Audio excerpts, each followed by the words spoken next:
Kain. Ito, nag-order kami ng sinigang na baboy at saka pansit. Inabot na kami ng gutom sa pamamalengke at pamimili ng pang-exchange gift. Ayan. Okay. Mainit. Nalagyan ng yelo. Oh, mainit. Yung soft drinks mamaya. Ayan na, ayan yung soft drinks. Yan na lang soft.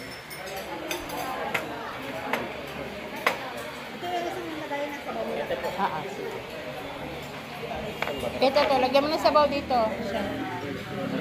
Yan, kakain na po kami. Lagyan mo ng sabaw. Saka pork.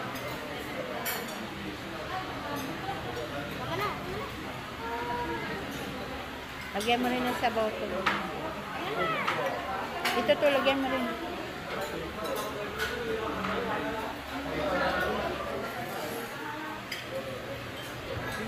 Kain po muna kami.